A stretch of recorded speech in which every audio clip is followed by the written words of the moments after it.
Başlayıversin ha. اتفضل حضرتك. السلام عليكم ورحمة الله وبركاته. بسم الله الرحمن الرحيم، والحمد لله رب العالمين، وصلى الله وسلم وبارك على سيدنا محمد وعلى جميع الأنبياء والمرسلين، وبعد. قال الله تعالى: إنما يريد الله ليذهب عنكم الرجس أهل البيت ويطهركم تطهيرا. ليس بعد قول الله قول، وليس بعد ثناء الله ثناء.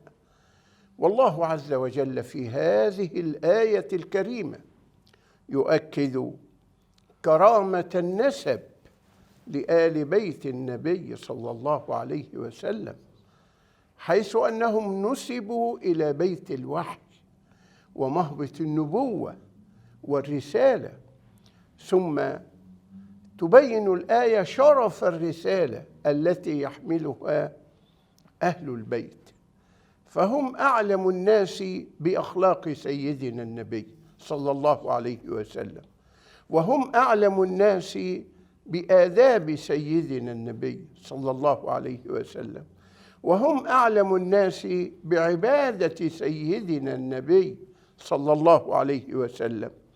وقوله تعالى: ويطهركم تطهيرا، ويطهركم تطهيرا، إنما فيه إشارة أكيدة إلى أن الله تبارك وتعالى تولى بعظيم عنايته الكريمة آل بيت سيدنا النبي صلى الله عليه وسلم، فطهرهم من سيئات وأذران سيء الأخلاق وسيء المعاملات والأهواء، طهارة تليق بمقام البيت النبوي الشريف وبصحبة سيدنا رسول الله صلى الله عليه وسلم.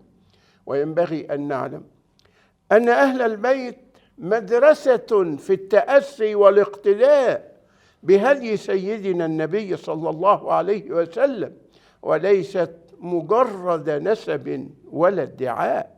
نعم، فهي تكليف أخلاقي وسلوكي ليكونوا أسوة طيبة في الأمة الإسلامية، بل في الإنسانية السمحة في الزمان بعد الزمان إلى يوم القيامة.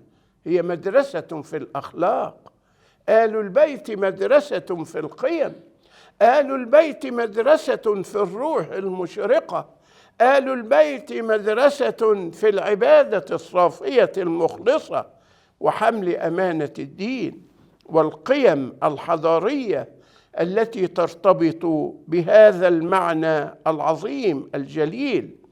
وينبغي ونحن نتحدث هنا ألا ننسى حديثاً ورد في السنة النبوية الشريفة، روي من طرق متعددة، ومن أشهر رواياته ما جاء عند الترمذي، وأن النبي صلى الله عليه وسلم يقول: إني تارك فيكم كتاب الله، أي القرآن الكريم، وعطرتي.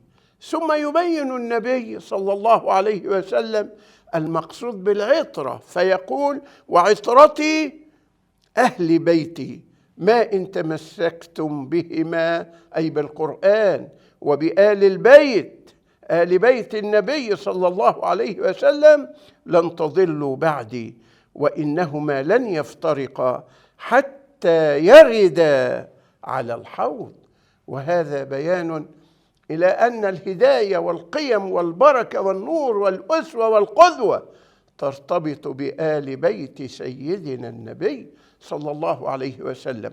ولما امتد الزمان بعد الزمان واتسعت الأرض وانتشر نسل آل البيت في الأرض على الكوكب الأرضي كله، نبه نبينا الهادي أن النسب ينبغي أن يكون قريناً للعمل الصالح وشرف الرسالة، فقال: يا فاطمة اعملي فإني لا أغني عنك من الله شيئا.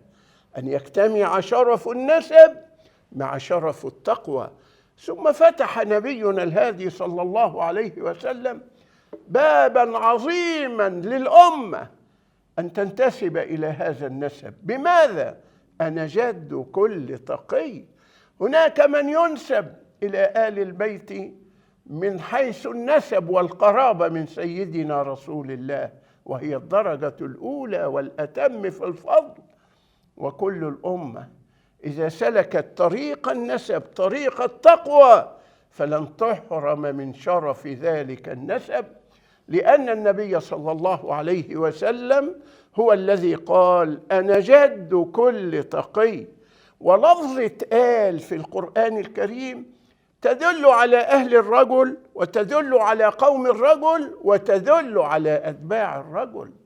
ونحن جميعا نريد أن نظهر أفضل ما فينا من أخلاق ومن آداب للتعبير عن قربنا من سيدنا رسول الله نسبا وتقوى، فكلنا إلى رسول الله ننتسب.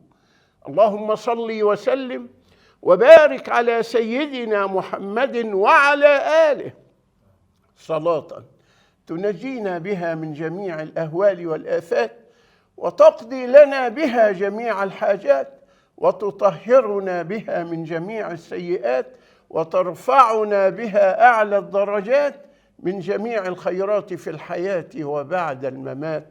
صلاة يا ربنا تدوم بدوامك وتبقى ببقائك لا منتهى لها دون علمك، صلاة ترضيك وترضيه وترضى بها عنا يا رب العالمين.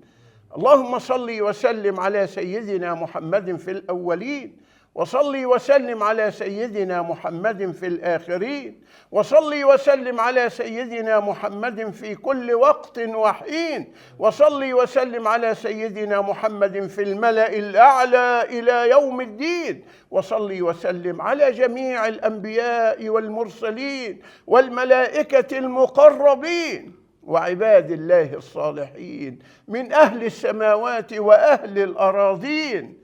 وصل وسلم يا ربنا على ساداتنا آل البيت الكرام أجمعين، وزد اللهم سيدنا الحسن والحسين وفاطمة الزهراء وزينب البتول رفعة ونورا، وأورثنا اللهم زهدهم ورحماتهم وبركاتهم وحسن إيمانهم ومكارم أخلاقهم يا رب العالمين، وارزقنا حسن مودتهم محبة في سيدنا رسول الله صلى الله عليه وسلم صلى الله عليه وسلم صلى الله عليه وسلم، واحشرنا وارحمنا معهم برحمتك يا أرحم الراحمين. ورضي الله تبارك وتعالى عن ساداتنا ذوي القدر الجلي أبي بكر وعمر وعلي، وعن سائر صحابة رسول الله أجمعين. آمين. اللهم آمين. هذا وبالله التوفيق، وبارك الله في بلدكم، وبارك الله في الدعوة عندكم، وبارك الله في رئيس بلادكم، وبارك الله في هذه البلدة الطيبة، وزادكم ربي إيمانا وتقوى وصلاحا يا رب العالمين. والسلام عليكم ورحمة الله وبركاته. نحن نتشرف بآل بيت سيدنا رسول الله صلى الله عليه وسلم في مشارق الأرض ومغاربها، فلا تحرموا الأمة الإسلامية من شرف الرسالة التي تحملونها عن جدكم صلى الله عليه وسلم، ببيان أخلاقه في أخلاقكم، وبيان حسن عبادته في عبادتكم، وبيان حسن تسامحه في تسامحكم. كونوا صورة مشرقة مضيئة لجدكم صلى الله عليه وسلم صلى الله عليه وسلم صلى الله عليه وسلم. هذا وبالله التوفيق. جزاكم الله خير. بارك الله فيك. Nasihat berdi sizge. Bunday sizge nasihat berdi. Ali Beyt jönündө. Bunday şaraftуу, bunday tarıхты эч качан унутпаңыз деп arabcha aytib qo'ydi sizga. Rahmat inşallah. Radiyallahu anke ya şeyh. بارك الله فيكم سيدي. اللهم بنور سيدنا رسول الله صلى الله عليه وسلم وبآل بيته الكرام نور قلوبنا وحسن أعمالنا وحول حال الأمة إلى أحسن حال، واحفظ هذه البلاد من كل مكروه وسوء وسائر بلاد المسلمين، وردنا إلى الإيمان ردا جميلا. وصل اللهم وسلم وبارك على سيدنا محمد وعلى آله وصحبه وسلم، وندعو للجمع جميعا.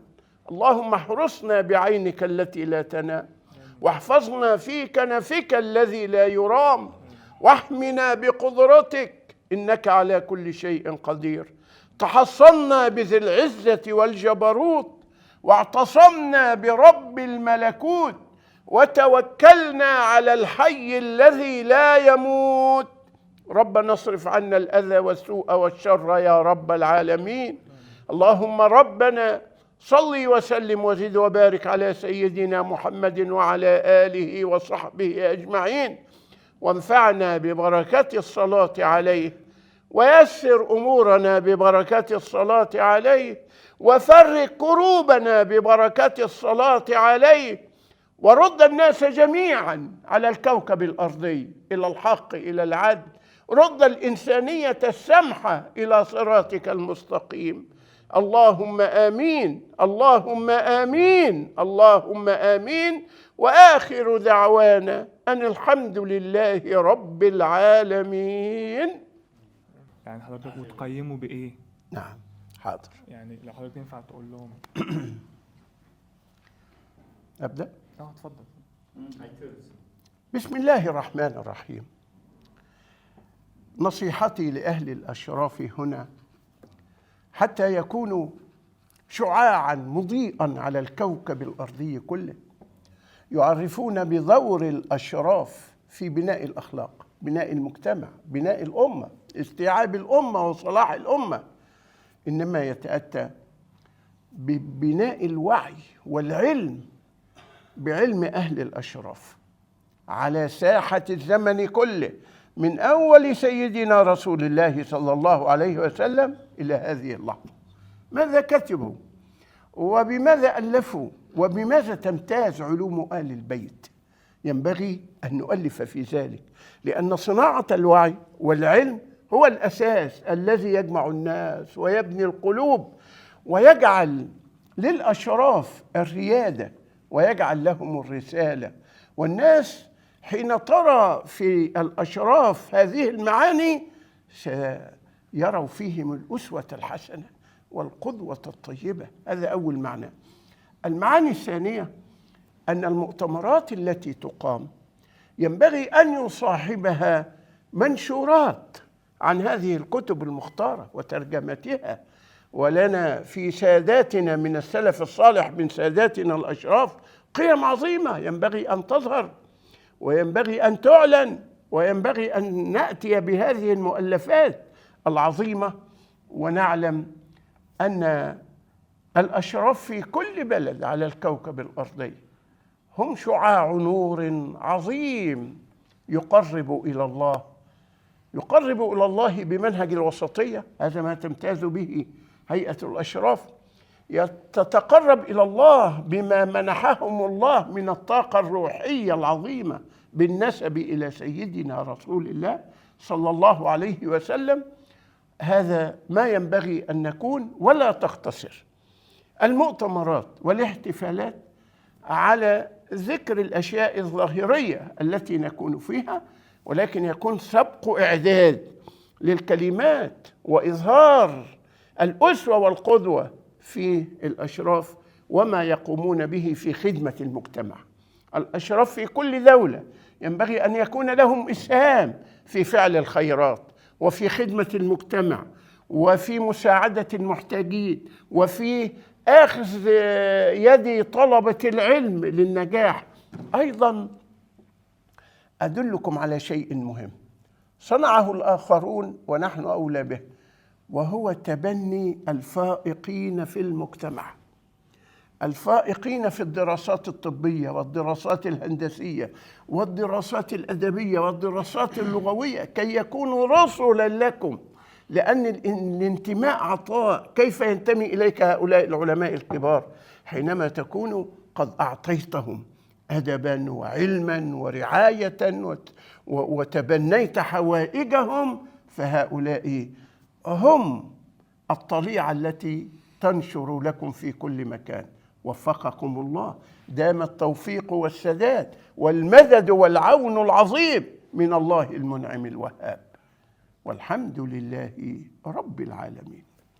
بكل سرور إن شاء الله تبارك وتعالى، بكل سرور سوف أقوم بهذا العمل كباكورة للتأليف الإيجابي الذي يؤثر في ساداتنا أهل الأشراف، أهل الأشرف. وسيكون ذلك منطلقا من القرآن والسنة النبوية إن شاء الله تبارك وتعالى. لماذا يا أحباب؟